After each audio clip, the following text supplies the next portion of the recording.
झुंझुनू के पिलानी में संचालित कल्पवृक्ष अस्पताल के खिलाफ लगातार आक्रोश बढ़ता जा रहा है। आज सादुलपुर के पूर्व विधायक मनोज न्यांगली के नेतृत्व में करनी सेना और अन्य सदस्यों के साथ साथ परिजनों ने झुंझुनू कलेक्ट्रेट पर प्रदर्शन किया और अस्पताल पर कार्रवाई करने के साथ साथ चिकित्सक को गिरफ्तार करने की मांग की। पूर्व विधायक मनोज न्यांगली ने कहा कि पिलानी थाने में एफआईआर दर्ज करवाने के बाद भी पिलानी पुलिस कोई कार्यवाही नहीं कर रही है। वहीं अस्पताल प्रबंधन ने लूट खसोट मचा रखी है, जिसकी जांच करने की जहमत प्रशासन नहीं उठा रहा है। यदि इस मामले में कार्यवाही नहीं होती है तो मजबूरन उन्हें कलेक्ट्रेट पर धरना प्रदर्शन करना पड़ेगा। आपको बता दें कि चूरू जिले की एक बच्ची की मौत हरियाणा के हिसार में हो गई थी। इससे पहले इस बच्ची का इलाज पिलानी के कल्पवृक्ष अस्पताल में करवाया था।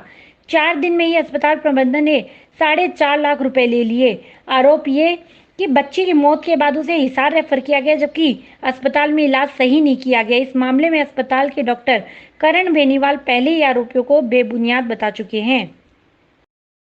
31 मई को कल्पवृक्ष हॉस्पिटल पिलानी में बिरान की एक बच्ची, जिसको एडमिट सामान्य रूप में एडमिट किया गया था, उसकी पूरी जांचें जो हॉस्पिटल में उस कल्पवृक्ष में की गई थी, उसके बावजूद उसको ऑपरेशन करने की कहाँ जरूरत पड़ गई।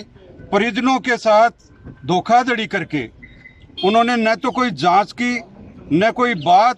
4.5 लाख रुपए उन्होंने फीस के वसूल किए हैं।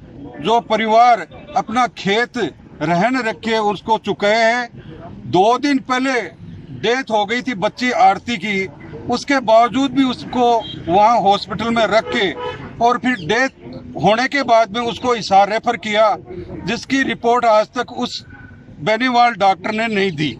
ये घटना शर्मसार करने वाली घटना है। पूरे राजस्थान में ये हॉस्पिटल जो प्राइवेट चल रहे हैं, वो एक कत्ल खाने के नाम से ये प्राइवेट हॉस्पिटल चला रहे हैं और गरीब जनता को पैसे ऐंठ कर और उनको मृत्यु के और सुसाइड करने के लिए धकेल रहे हैं। तो हम एसपी साहब और कलेक्टर साहब से ये मांग करते हैं कि इस हॉस्पिटल को तुरंत प्रभाव से बंद करके डॉक्टर बेनीवाल को गिरफ्तार करके उसको सजा दी जाए। पिलानी में कल्पवृक्ष नाम से हॉस्पिटल चल रहा है और उसके डॉक्टर करण बेनीवाल के नाम से डॉक्टर, जिसने इस कोरोना काल में बहुत से लोगों की जिंदगियां लूट के पैसे के लूट कर ले ली, और उसके साथ ही साथ उसने जिस तरीके से मानव शरीर के साथ जो ज्यादतियां की है वो कहीं भी बर्दाश्त करने लायक नहीं है। और ऐसी घटना की एक चपेट में हम लोग आए हैं। जो आज आरती नाम की हमारी बच्ची थी, उस बच्ची को हमने उस हॉस्पिटल में स्वस्थ व्यवस्था में सिर्फ एक जांच के नाम से जांच कराने के लिए लेके आए थे, और डॉक्टर साहब ने कहा कि 1 दिन के लिए आप भर्ती करना है इसको और कल मैं इसको छुट्टी दे दूंगा।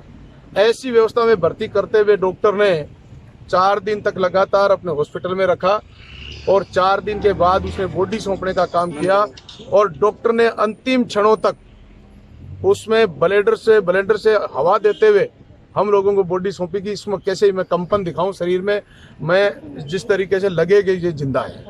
और बच्ची के दोनों हाथों पर प्लास्टर बंधे हुए थे, बॉडी पूरी नीली थी, पैर उसके नीले हो चुके थे, लेकिन उस डॉक्टर ने उस समय तक भी 4.5 लाख रुपए इस परिवार से 4 दिन में ले लिए और मृत व्यवस्था में बॉडी को सौंप दिया। और डॉक्टर ने इनको कहा कि बच्ची एकदम स्वस्थ है, आप 2 लाख रुपए अगर और जमा करा दो तो मैं बच्ची आपको ठीक तरीके से भेज दूंगा। ये गरीब परिवार था, पैसे इनके पास थे नहीं, तो उसने इस हालात में, क्योंकि 2 लाख रुपए मांगे तब वो यहाँ से लेके जाएंगे, उसने रेफर कार्ड के नाम से बताया, हिसार लेके गए। डॉक्टर ने उनको स्पष्ट शब्दों में कहा कि ये इस बॉडी को 48 घंटे पहले की डेड बॉडी है। और उस समय इस परिवार में इस तरीके की विडंबना आने के कारण ये लोग उस समय सही तरीके से निर्णय नहीं कर पाए। इस कारण से आज हम लोग उसका मुकदमा दर्ज कराया है। पिलानी थाने में जांच चल रही है, लेकिन अभी तक न्याय मिलने की कहीं उम्मीद नहीं दिखी। इसलिए लेकर आज जिला कलेक्टर झुंझुनू और जिला पुलिस अधीक्षक झुंझुनू को ज्ञापन देने के लिए आए हैं। हमारी बात उनके रखेंगे कि हमें निष्पक्ष जांच मेडिकल टीम साथ में गठित करते हुए इस बच्ची को न्याय दें, इस परिवार को न्याय देने का काम करें। अगर न्याय नहीं देंगे तो इसके बाद हम धरना प्रदर्शन अगर रहा, आज के ज्ञापन के बाद हमारी बात नहीं सुनेगी तो निश्चित रूप से जिला कलेक्टर ऑफिस के सामने हम लगातार धरना देंगे जब तक हमें न्याय नहीं मिलेगा। इसलिए आप सभी मीडिया बंधुओं का भी मैं आभार प्रकट करना चाहूँ कि इस तरीके के लोग जो करते हैं उनके लिए आप बड़ी जागरूकता के साथ हमारे बीच हमारी बात को सुनने आए हैं। मैं आपसे आग्रह भी करूंगा कि आप ऐसे हॉस्पिटलों के डॉक्टर जो करते हैं उनकी पल पल की खबरें आप इस मुकदमे की मॉनिटरिंग। आरती राठौड़ बेनीवाल संजय राठौड़ की लड़की जिसको कल परक्ष हॉस्पिटल में 30 तारीख को भर्ती कराया गया, उसकी स्थिति नॉर्मल थी, खांसी जुकाम बुखार थी, उसको एडमिट करा दिया गया। 2 तारीख को डॉक्टर बेनीवाल जी ने उसके पेरेंट्स को ये कहा कि बच्ची का ऑपरेशन किया जाएगा। इनसे कागजों पे साइन करवा लिया, इनसे 4.5 लाख रुपए ले लिए। मैं कल परक्ष हॉस्पिटल के डॉक्टर से चंद सवाल पूछना चाहता हूं जो कि मीडिया के माध्यम से गलत प्रचार कर रहा है। मैं डॉक्टर बेनीवाल जी से पूछना चाहता हूं कि बच्ची के ऑपरेशन के टाइम में उस बच्ची को बेहोशी का इंजेक्शन किस डॉक्टर ने लगाया, उसके फुटेज सामने लाए जाए।